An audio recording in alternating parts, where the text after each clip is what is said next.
We were actually supposed to be back in Scotland today. We were supposed to be on the 11:30 ferry from St Margaret's Hope, but it's cancelled.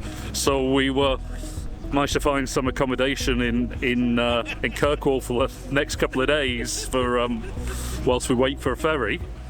Went for lunch in the cafe across the road, and then saw the protest was here, and thought, well, it's good to show solidarity. So very happy to be here with you. We've been to a few events in Glasgow over the last couple of years. A couple of us are at university at Glasgow, which is doing a lot of work with Gaza over many years, and so yes, just wanted to kind of come and show some solidarity with the people of Orkney who are here and remembering those of Gaza.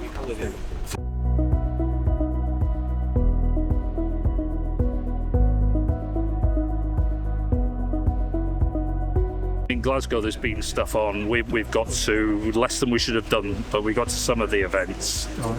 There's been marches, there's been regular vigils at outside the Royal Concert Hall, but certainly there's been marches across the city at various times that we've been part of, and that continues with work with getting Palestinian students out on scholarships. We've been doing workshops for Palestinian students in Gaza over the last while, supervising master students from IUG over the last couple of years. So there's a network of people working around the University of Sanctuary to try and do what little we can to support.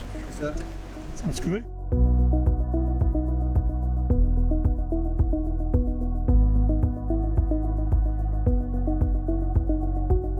We're here from Birmingham.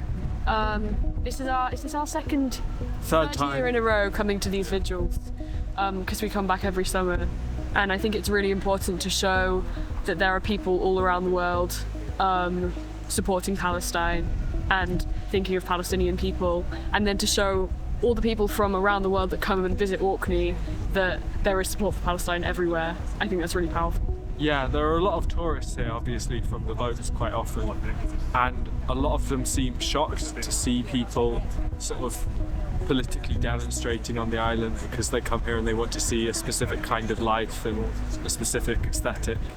But I think it's important to remind people how serious these issues are and that they can't just escape them every year if they choose. These days there's much less coverage in the media than there was a year ago or 2 years ago because of, different reasons. But I think it's good because you see a lot of people of all ages and all backgrounds sort of taking a moment to think. And I guess that's all we can really ask of them at this point.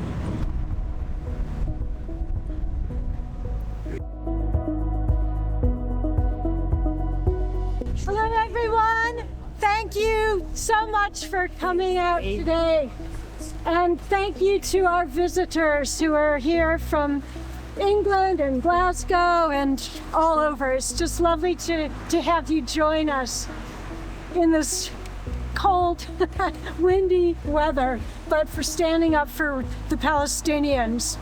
I just wanted to say that today in the Orkney News, Fiona has a wonderful article about the athletes in Gaza who've been killed in the onslaught by Israel. There are well over 1,000 athletes.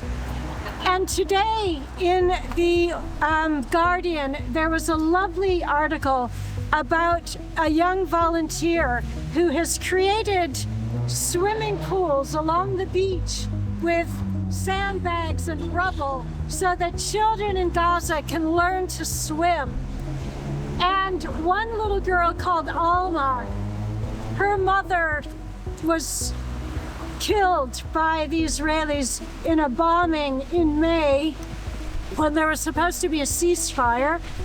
And she said that by learning to swim, it's been giving her a new lease of life and making her be able to think about other things apart from the problems that she's facing. So it's very encouraging to see that.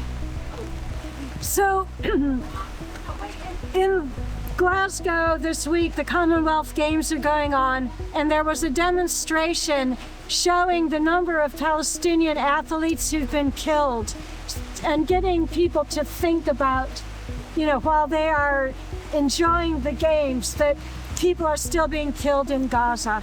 So thank you for coming out today, remembering those who've lost their lives, standing up for people who are still struggling for their rights in Palestine. We will be back again next week.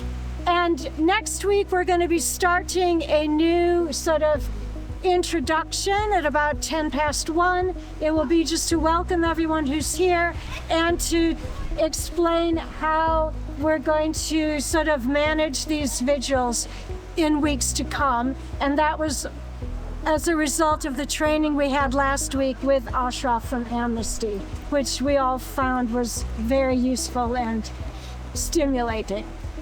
So that's it. We will see you next week, and thanks for coming. Before I forget, Brian has his Zaytun Fair Trade products. He's up by the cathedral, so it's olive oil, dates, za'atar, soap. So it's a good chance to stock up on Palestinian fair trade goods. So thanks, everyone.